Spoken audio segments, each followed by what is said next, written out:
አስቡም ብሏል እግዚአብሔር። ማስተርዬ እግዚአብሔር ጨርሶ ይማርክ፣ እግዚአብሔር ይፈውስክ፣ እግዚአብሔር ይዳብስክ። ሁሌም በጸሎታችን እናስባለን። አንተ መልካምና ጥሩ ወንድማችን ነህ።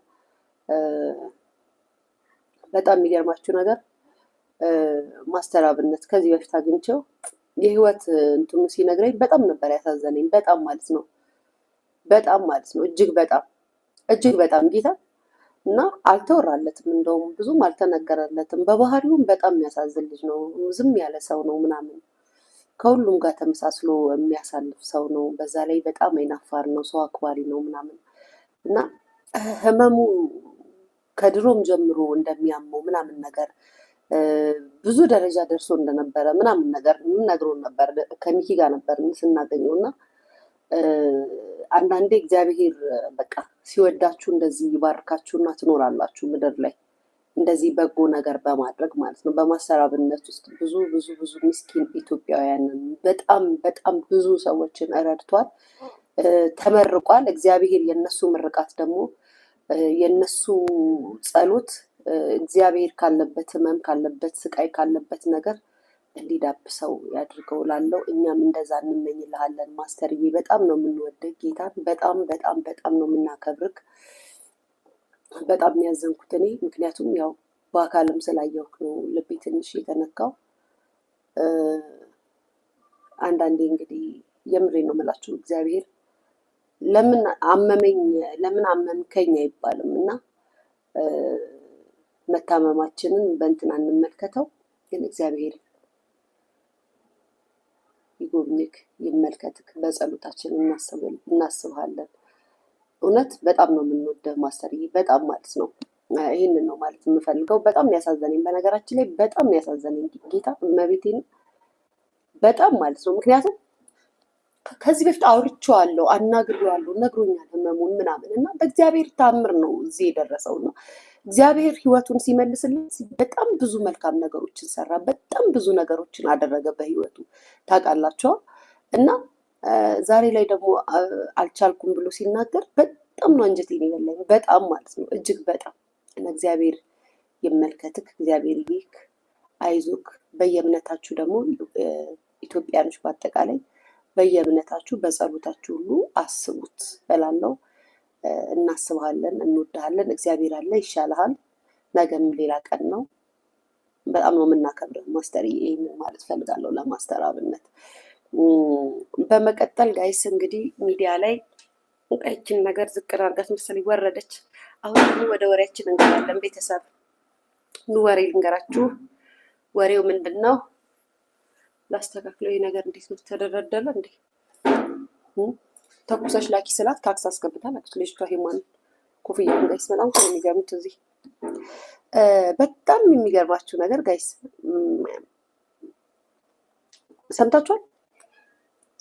ሰምታችኋል ቤተሰብ? ቡናው ግን በጣም ተንተክትኳል። እንደው አልቆ እንዳይሆን ጸሎት አድርጉ ጋይስ አለ።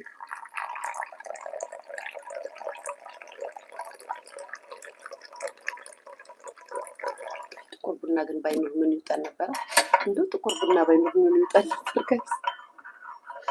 ሊያሹ ጥቁር ቡና ባይኖር ምን ይውጥሽ ነበር? እንዴት ነው ከምትስማሚው የነበረው ከሰው ጋር?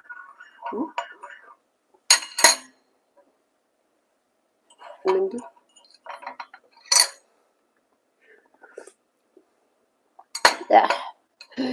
ጋይስ ቦጅራለ ቡቴ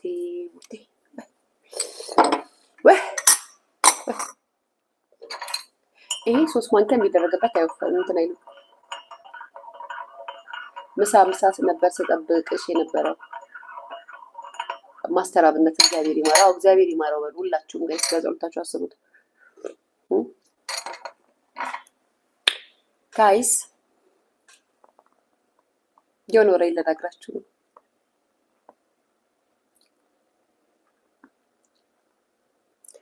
እንዴት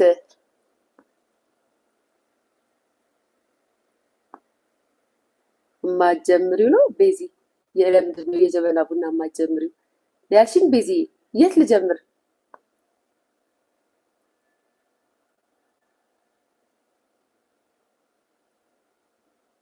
ምን ቤዚ ምንድን ያልሽኝ? የጀበና ቡና ጀምሪ።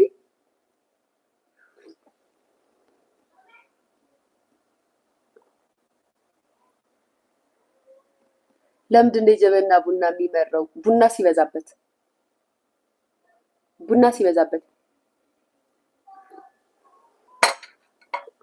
ጋይስ እንትን ዳማ ከሲ ያለው ነው ያስመሰለችው ቡናውን። ይሁት እንዴት እንደወፈረ ዩሲ። አሁን እያሸው ነው የሚመስላቸው ጋይስ። ያው ኪሎ 2500 ብር የተገዛ ቡና ትቀልድበታለች ብርቱካን። ጌታ ኪሎ 2500 ብር እመቤቴ ትቀልድበታለች። አይ ብርቱካን አዎ ማሬ 2500 ብር በኖርማል ጥሬው 1500 ነው የሚሸጠው። ይሄ ግን ኤክስፖርት የሚደረግ ቡና ነው። እዚህኛ አፓርትመንት ላይ ያለ ከታች ላይ የገዛሁት ጋይስ። ወሬ ልነግራችሁ ብዬ ደበረኝ። 1500 ብር እነ ቱቱ ሰፈር መቼ ነው? ከትላንት ወዲያ ነው ከ3 ቀን በፊት እነ ቱቱ ጋር 1500 ብር ገዝቻለሁ ጥሬው ቡና። ይሄ ግን ኤክስፖርት የሚደረግ ሁሉ የተደቀቀ ቡና ነው። የተፈጨ ነው። አዎ የተፈጨ ነው። የተፈጨ ቡና ነው። ታሽጎ 2500 ነው የገዛሁት። እዚህ እኛ ጋር ታች አለች የምትሸጥ ልጅ። የምር ጋይስ የሆነ ወሬ ልነግራችሁ ነበረ እና ደበረኝ። ግን ጋይስ ሞራል አምጡ እስኪ፣ ሞራል አምጡ እስኪ ጋይስ። አይያዥ እንደው ምን ይሻልሻል?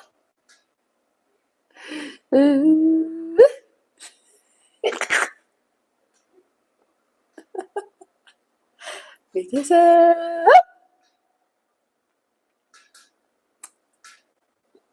አውሪው ይላሉ ጋይስ። አውሪውማ ቀላል ነው። አይ ቤቲ ተይኝ እስኪ፣ እንደው ማውራት ፈልጊያለሁ አውሪው ይለኛል። እንደው አታውሪውም ይለኛል። ትፍ ይሉኛል። እንዴት ልጥፋው ጋይስ? አፌ ላይ እዚህ ጋር ደርሷል እያለች ነው። ሊያሾ ድፈሪ ይወራ ጋይስ። ወራ ላምጡ ይወራ ይስሙት የኢትዮጵያ ይስሙ። አሁን ላንቺ ወሬ ተነግሮ ማለት ነው። እንዴት ነው እንዳታወሪ የሚባለው ጋይስ?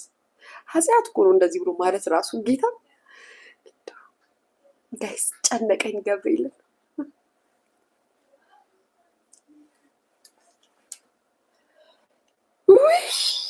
ወሬ የሚያዝ ግን እንዴት ይጨንቃል ጋይስ።